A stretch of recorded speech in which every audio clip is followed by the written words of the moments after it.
Hello students, मैं विष्णु गुप्ता आपका स्वागत करता हूं फिर से आपके अपने यूट्यूब चैनल श्री आदर्श विद्या मंदिर उच्च माध्यमिक विद्यालय। तो देखेंगे आज हम क्लास 11th का एक नया चैप्टर लेके आए हैं। उस चैप्टर का नाम है रेडॉक्स रिएक्शंस।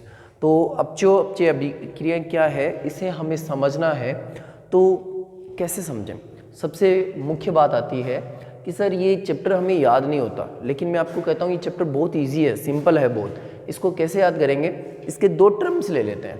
तो देखो, रेडॉक्स रिएक्शंस अगर आपको पढ़ना है तो आपको दो टर्म्स पहले आनी चाहिए, तभी आप रेडॉक्स आप जो अभिक्रियाएं हैं वो आप पढ़ सकते हैं। तो देखें, सबसे पहली जो टर्म्स है वो है ऑक्सीकरण।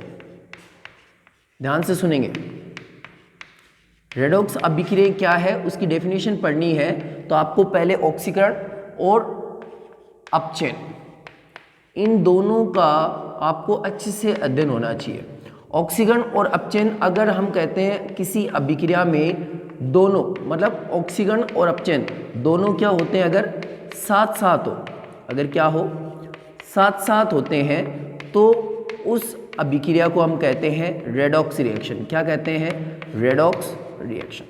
तो मैंने सबसे पहले तो आपको डेफिनेशन बताई, कैसे याद करेंगे क्योंकि इसकी जटिल लैंग्वेज आती है, तो मैंने इस लैंग्वेज को इजी बनाने के लिए आपको डेफिनेशन बता रहा हूँ। क्या करेंगे, ध्यान रखें। रेडॉक्स अभिक्रिया क्या होती है? तो हम कहेंगे ऐसी अभिक्रिया जिसमें एक स्पीसीज का तो क्या होता है ऑक्सीकरण और दूसरी स्पीसीज का क्या होता है अपचयन। और हम कहते हैं अगर किसी अभिक्रिया में ये ऑक्सीकरण अपचयन दोनों साथ साथ हो रहे हैं तो उन अभिक्रियाओं को हम क्या कह देते हैं बेटा? Redox reactions. क्या कह देते हैं? Redox reaction. ये बात तो हमें सर समझ में आ गई कि रेडॉक्स रिएक्शन किसे कहते हैं, लेकिन बात यह आती है कि सर हमें ऑक्सीकरण अपचयन के बारे में नहीं पता। लेकिन मैं आपको बता देता हूँ, आप क्लास 11th में आए हो तो आपको 10th क्लास में ऑक्सीकरण अपचयन की बात की जाती है। तो देखो, ऑक्सीकरण अपचयन क्या होते हैं सबसे पहले मैं आपको वो समझाने जाऊँगा। तो देखें, सबसे पहले ऑक्सीकरण किसे कहेंगे? देखें, ऑक्सीकरण के बारे में बात करते हैं। जितने भी प्रकार के ऑक्सीकरण होते हैं मैं आज आपको समझाऊंगा ताकि आप रेडॉक्स रिएक्शंस को आसानी से समझ पाएं। ऑक्सीकरण को बेटा इंग्लिश में बोलते हैं ऑक्सीडेशन। क्या बोलते हैं? ऑक्सीडेशन। ऑक्सीडेशन मतलब ऑक्सीकरण, ऑक्सीडेशन मतलब ऑक्सीकरण। तो देखिए, ऑक्सीकरण क्या होता है? हम कहते हैं जब किसी पदार्थ में, पहली टर्म्स पढ़ा रहा हूं बेटा, ध्यान रखना, पहली टर्म्स में ऑक्सीकरण क्या होता है? हम कहते हैं जब किसी पदार्थ है में ऑक्सीजन या अत्यधिक ऋण विद्युतीय, ऑक्सीजन या अत्यधिक ऋण विद्युतीय तत्व का क्या होता है?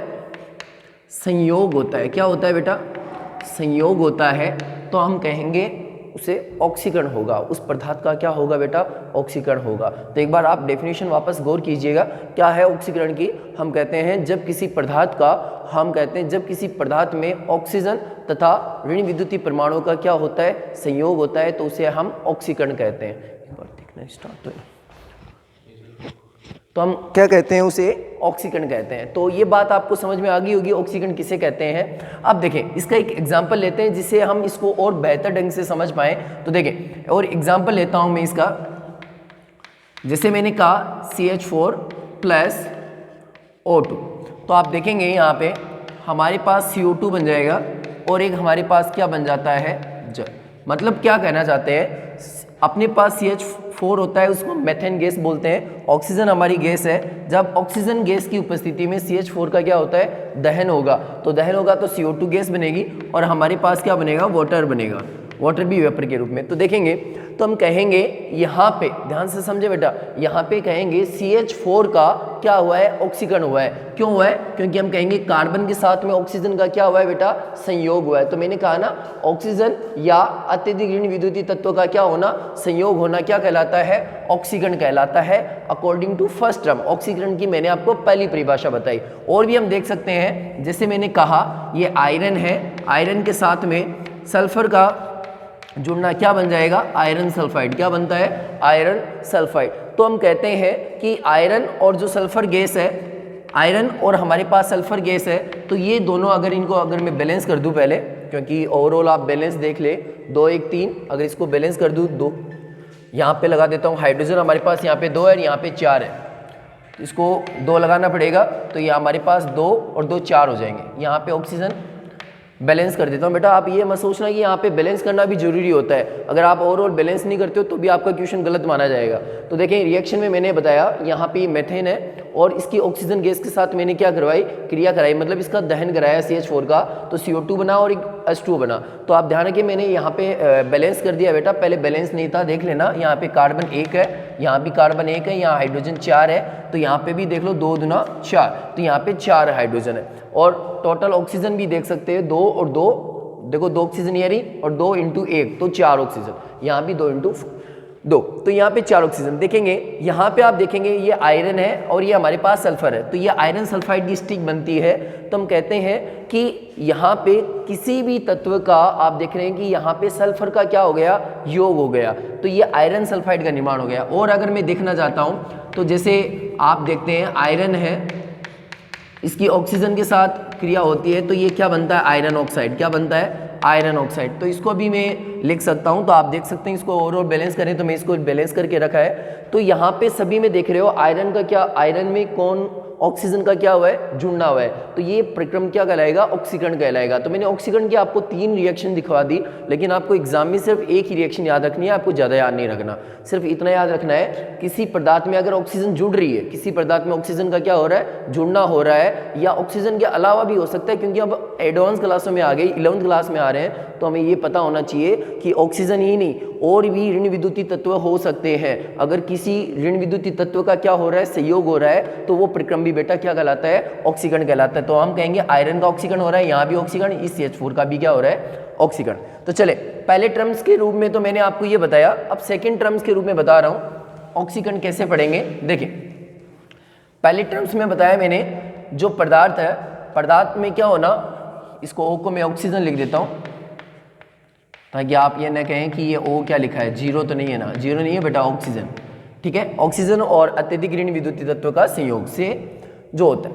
अब सेकंड जो टर्म्स है ऑक्सीकरण की वो क्या होती है, देखें ध्यान से, हाइड्रोजन, हम कहेंगे कोई भी पदार्थ है, किसी भी पदार्थ से क्या होना, हाइड्रोजन तथा धन विद्युतीय तत्व, कौन से तत्व,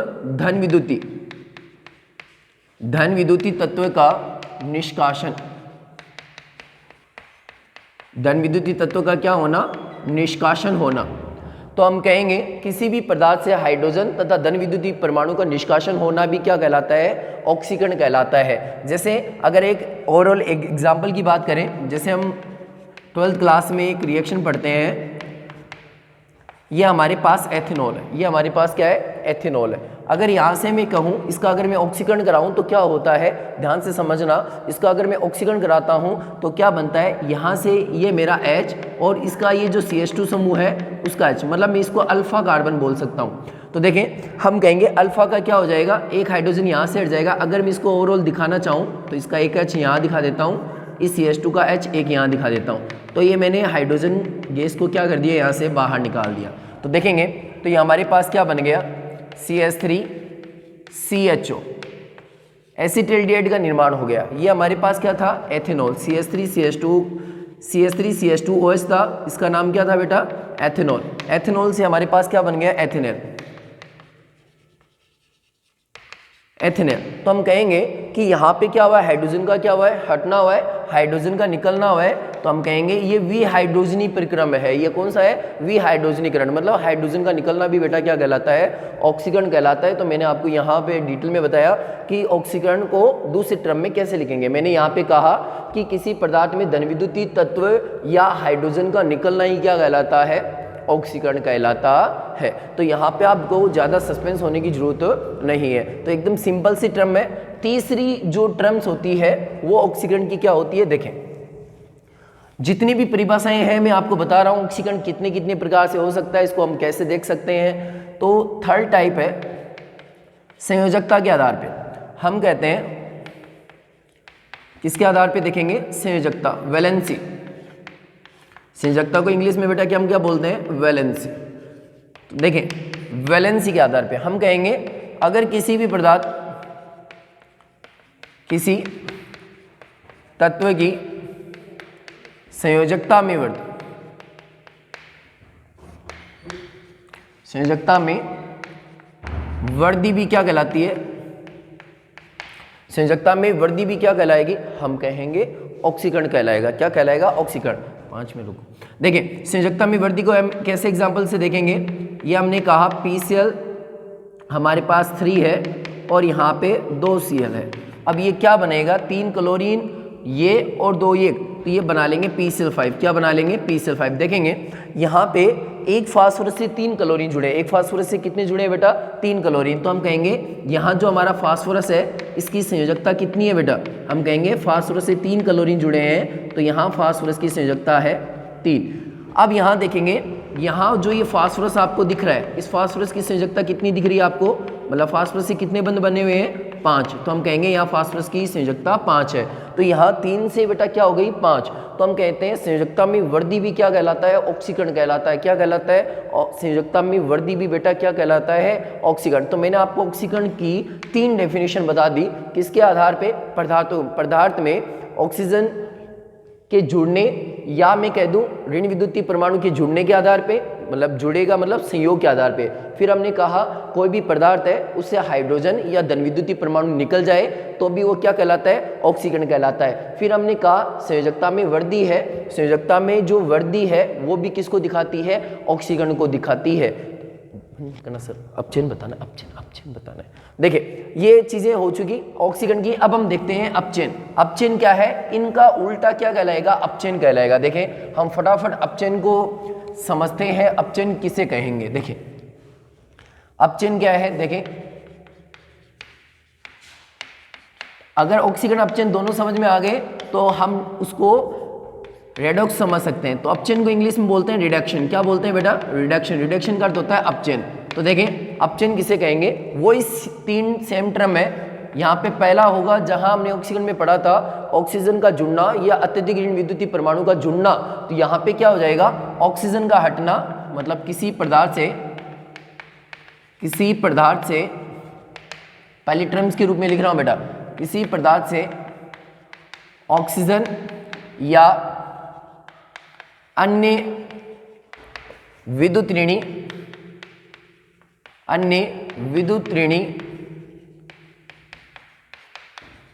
परमाणु के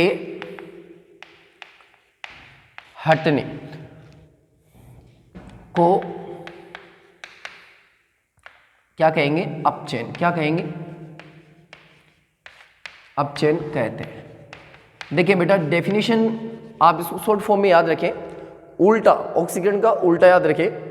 किसी पदार्थ से ऑक्सीजन या अन्य ऋण विद्युतीय परमाणु के हटने को हम क्या कहते हैं, अपचयन कहते हैं। देखेंगे तो देखें अपचयन पढ़ रहे थे, तो अपचयन में हमने क्या कहा, किसी पदार्थ से ऑक्सीजन या अन्य विद्युत ऋणी परमाणु के हटने को हम क्या कहते हैं, अपचयन कहते हैं। जैसे एग्जाम्पल के रूप में देखें बेटा, जैसे मैंने कहा HGO है, मर्क्यूरी ऑक्साइड है। मर्क्यूरी ऑक्साइड को हम क्या करते हैं, इससे क्या हो जाए, मर्क्यूरी अलग हो जाए और ऑक्सीजन क्या हो जाए, अलग। इसको अगर ओवरऑल बैलेंस करूं तो यहाँ पे 2Hg ले सकता हूँ, यहाँ पे मैं क्या कर सकता हूँ, ऑक्सीजन गैस को क्या कर निकाल सकता हूँ, बाहर निकाल सकता हूँ। तो मैंने आपको दिखाया कि यहाँ पे आप देख सकते हैं कि ऑक्सीजन क्या हुई है, यहाँ पे बाहर निकली है। क्या हुई है, बाहर निकली है। एक एग्जाम्पल और देख सकते हैं, जैसे मैंने कहा ZNO है, ZNO की अभिक्रिया मैंने किसके साथ, जिंक ऑक्साइड की हाइड्रोजन गैस के साथ इसकी क्रिया करवाई, तो क्या हुआ, जिंक बना और साथ में हमारे पास क्या बन जाएगा, H2 बन जाएगा। साथ में क्या बन जाएगा, हमारे H2। तो देखेंगे तो यहाँ पे क्या हुआ, यहाँ पे आप देख सकते हैं बेटा, ध्यान से देखेंगे, ये मरकरी था, इस मरकरी से ऑक्सीजन का निष्कासन हुआ है। मतलब यहाँ पे मैंने यही तो कहा, किसी पदार्थ से ऑक्सीजन या ऋण विद्युतीय परमाणु के हटना, ऑक्सीजन का क्या हुआ है, यहाँ पे मरकरी से हटना हुआ है। तो यहाँ हटना ही क्या कहला रहा है, इसका अपचयन का, HGO का क्या हुआ, अपचयन। यहाँ पे ZNO का आप क्या कहेंगे, क्या होगा, आप देखेंगे ZNO में यहाँ पे ऑक्सीजन हट रही है, किसके साथ जुड़ रही है, हाइड्रोजन गैस के साथ, और क्या बन रही है, बना रहा है H2। तो जिंक से ऑक्सीजन हट गई तो हम कहेंगे जिंक का यहाँ पे ZNO में क्या कहेंगे, ZNO का क्या हुआ है, अपचयन हुआ है। क्या हुआ है, अपचयन, क्योंकि यहाँ से ऑक्सीजन का क्या हुआ है, हटना। तो ये मैंने पहली टर्म समझा दी आपको अपचयन की। अब मैं दूसरी टर्म समझाने जा रहा हूँ अपचयन की, किसके आधार पे, हम कहेंगे दूसरी जो टर्म है उसे हमें समझना है, तो हम सेम ही ऑक्सीकरण का वही प्रोसेस अपनाएंगे जिसमें ऑक्सीकरण में हमने कहा था कि हाइड्रोजन के हटने या हाइड्रोजन या धन विद्युतीय परमाणु के हटने को हम क्या कहते थे, ऑक्सीकरण कहते थे। तो यहाँ उल्टा हो जाएगा, हाइड्रोजन के जुड़ने या धन विद्युतीय परमाणु के जुड़ने को हम क्या कहते हैं, अपचयन कहते हैं। तो देखें यहाँ पे हम क्या कह देंगे, हाइड्रोजन या धन विद्युतीय इलेक्ट्रोपॉजिटिव धन विद्युतीय परमाणु के जुड़ने को हम क्या कह देंगे, जुड़ने को हम क्या कह देंगे, अपचयन कह देंगे। जैसे हम एग्जाम्पल के रूप में समझते हैं, ये एथीन है, CH2 डबल बॉन्ड CH2 है, इसका हम क्या कराते हैं, हाइड्रोजनीकरण करवाते हैं। बेटा क्या करवाते हैं, हाइड्रोजनीकरण। तो देखें, आप देखेंगे यहाँ पे डबल बॉन्ड है, वो डबल बॉन्ड क्या होगा, हम कहेंगे इसमें एक सिग्मा बंद है और एक क्या है, पाई बंद। ये पाई बंद टूटेगा, एक हाइड्रोजन इसके पास, एक हाइड्रोजन इस CH2 के पास। तो बताओ ये क्या बना, CH3 एथेन बन गई। ये हमारे पास क्या बन जाएगा, एथेन। और ये हमारी क्या थी, एथीन। ये हमारी क्या थी, एथीन। तो आप देखेंगे यहाँ पे दो हाइड्रोजन का योग हो गया, यहाँ पे दो हाइड्रोजन का क्या हो गया, योग। एक CH2 के पास H और एक इसके पास, हाइड्रोजन का योग हुआ है कि नहीं हुआ। देखो यहाँ पे CH2 था, यहाँ पे क्या बन गया, CH3, यहाँ भी क्या बन गया, CH3, यहाँ पे क्या था, CH2। तो हाइड्रोजन का जुड़ना बेटा क्या कहलाता है, अपचयन कहलाता है। मैंने यहाँ पे लिखा है हाइड्रोजन या धन विद्युतीय परमाणु के जुड़ने को ही हम क्या कहते हैं, अपचयन कहते हैं। लास्ट जो अपना पॉइंट आता है वो था संयोजकता के आधार पे। किसके आधार पे था, संयोजकता के आधार पे। तो देखें संयोजकता के आधार वाला मैं लास्ट समझा देता हूं क्या है। देखें देखें संयोजकता के आधार पे, संयोजकता मतलब वैलेंसी। संयोजकता के आधार पे हमने क्या कहा था कि वहां ऑक्सीकरण में हमने पढ़ा था कि अगर संयोजकता में वृद्धि होती है तो वो ऑक्सीकरण कहलाता है। तो यहाँ पे हम उल्टा लिख देंगे, संयोजकता में कमी क्या कहलाएगा, अपचयन कहलाएगा। तो हम कह देंगे संयोजकता में कमी, संयोजकता में कमी होती है किसी पदार्थ के, तो हम कहेंगे वो किसको रिप्रेजेंट करेगा, अपचयन को। देखें एग्जाम्पल के रूप में देखते हैं, PCl5 अगर ये टूट जाए, PCl3 प्लस Cl2, यहाँ पे आप देख रहे हैं फास्फोरस की, यहाँ आप देख रहे हैं फास्फोरस की संयोजकता कितनी थी, 5। जो हमने लास्ट ऑक्सीकरण में देखा था, संयोजकता 5 क्यों है, क्योंकि ये 5 बंध बना रखे हैं क्लोरीन के साथ। ठीक है, यहाँ पे आप देख रहे हैं एक फास्फोरस 3 क्लोरीन के साथ ही अब क्या है, जुड़ा हुआ है। तो फास्फोरस की संयोजकता कितनी हो गई, 3 हो गई। संयोजकता में कमी आई कि नहीं आई, बताओ। संयोजकता यहाँ पे क्या हो गई, 3। तो आप देख रहे हैं 5 से 3 होना, और 5 से क्या हो रही है, 3, मतलब कमी हो रही है। तो कमी होना ही क्या बताता है, हम कहेंगे अपचयन को बताता है। अब बात रही रेडॉक्स रिएक्शन की, क्योंकि हमने ऑक्सीकरण भी पढ़ लिया, अपचयन भी पढ़ लिया। तो रेडॉक्स किसे कहेंगे, हम कहेंगे ऐसी अभिक्रियाएं जिसमें ऑक्सीकरण और अपचयन दोनों साथ साथ होते हैं, उसे हम क्या कहते हैं, रेडॉक्स अभिक्रिया कहते हैं। तो देखें फटाफट, रेडॉक्स अभिक्रिया किसे कहते हैं, आप हम समझते हैं इसे। देखें रेडॉक्स अभिक्रिया किसे कहेंगे, देखें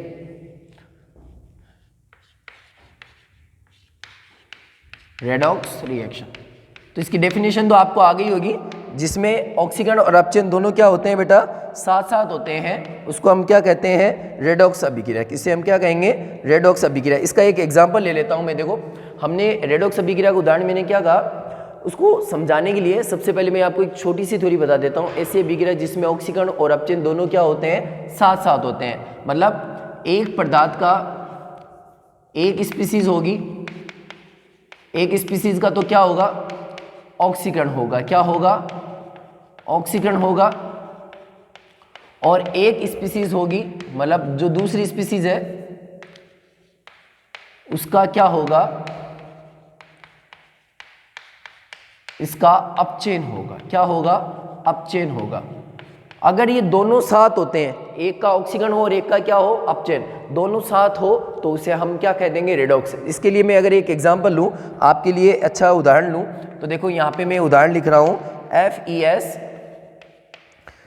प्लस CuSO4। आयरन को हमने कॉपर सल्फेट के साथ क्या करवाई, क्रिया करवाई। कॉपर सल्फेट का ये मैंने जलीय विलयन लिया है इसलिए यहाँ पे मैंने क्या लिखा है AQ। तो इससे क्या बन जाता है FeSO4 बन जाता है, प्लस हमारे पास क्या हो जाएगा कॉपर यहाँ पे क्या हो जाएगा अलग हो जाएगा, किसके फॉर्म में सॉलिड के रूप में, और ये हमारे सॉल्यूशन के रूप में फॉर्म में विलयन में रह जाएगा। देखें तो इसको हम कैसे समझें, यहाँ पे क्या हुआ है इसको हमें समझना है। देखें आप देखेंगे यहाँ पे जो रिनाइन है, देखो ये था Fe और ये हुआ CuSO4 कॉपर सल्फेट, ब्लू रंग का जो सॉल्यूशन होता है। तो हमने क्या किया, ये सल्फेट आयन आप यहाँ पे देख रहे हो, यहाँ Fe की संयोजकता आप देखेंगे 0 है। Fe यहाँ किसी के साथ बंद नहीं बना रखा, यहाँ पे Fe की संयोजकता कितनी हुई 2, क्योंकि सल्फेट पे चार्ज होता है -2, कितना चार्ज होता है -2। तो यहाँ पे आप ऐसे भी देख सकते हैं, यहाँ इसने कुछ ग्रहण नहीं कर रखा था, यहाँ इसने क्या ग्रहण कर लिया, ऋणायन को ग्रहण कर लिया। किसको ग्रहण कर लिया, ऋणायन। ऋणायन का जुड़ना क्या कहलाता है बेटा, मैंने आपको वहाँ बताया था ऑक्सीजन या ऋण विद्युतीय परमाणु का जुड़ना ही क्या कहलाता है, हम कहते हैं ऑक्सीकरण कहलाता है। तो यहाँ पे इसका क्या हो गया ऑक्सीकरण, क्या हो गया ऑक्सीकरण हो रहा है, Fe से SO4 आयन जुड़ गया, ऋणायन का जुड़ना क्या कहलाता है ऑक्सीकरण। अब यहाँ पे देखेंगे CuSO4 से क्या बन गया कॉपर, मतलब इससे ऋणायन का क्या हुआ है हटना, SO4 में CuSO4 में SO4 क्या हुआ है हटा है, ऋणायन का हटना अभी मैंने आपको बताया था क्या कहलाता है अपचयन कहलाता है। मतलब इस CuSO4 है वो कॉपर में चेंज हुआ है, मतलब इसका क्या हुआ है बेटा अपचयन हुआ है, क्या हुआ है अपचयन। यहाँ ऋणायन का क्या हुआ है हटना, ऋणायन का क्या हुआ है हटना, और यहाँ पे ऋणायन का क्या हुआ है जुड़ना, ऋणायन का क्या हुआ है ऋणायन का जुड़ना, ऋणायन का क्या हुआ है जुड़ना, ठीक है। तो हमने कहा ऋणायन का जुड़ने के कारण ये ऑक्सीकरण हुआ ये। अब देखो हमें इस अभिक्रिया में देखा हमने ऑक्सीकरण भी हुआ, क्या हुआ ऑक्सीकरण भी हुआ और अपचयन भी हुआ, दोनों अगर साथ हो जाते हैं किसी अभिक्रिया में तो उस अभिक्रिया को बेटा हम क्या कह देते हैं रेडॉक्स अभिक्रिया कह देते हैं। तो मैंने आपको ये बताया इस चैप्टर के ये जो अपना चैप्टर था रेडॉक्स अभिक्रिया, तो उसमें रेडॉक्स रिएक्शन कहते किसे हैं, तो मैंने आपको सबसे पहले बताया रेडॉक्स रिएक्शन किसे कहते हैं, ऑक्सीकरण अपचयन दोनों साथ होते हैं तो उस अभिक्रिया को रेडॉक्स अभिक्रिया कहते हैं। तो ऑक्सीकरण अपचयन होते क्या है, तो मैंने ऑक्सीकरण भी बताया और आपको अपचयन भी बताया। तो ये दोनों आपको मैंने लैंग्वेज के फॉर्म में बता दिया कैसे क्या होता है, तो आप इसको जरूर कीजिएगा, एक बार इनको समझें। और उसके बाद नेक्स्ट वीडियो में हम देखेंगे आगे ऑक्सीकरण अपचयन को हम और रेडॉक्स अभिक्रिया में कैसे कैटेगराइज करेंगे। Thank you so much. काटो काटो।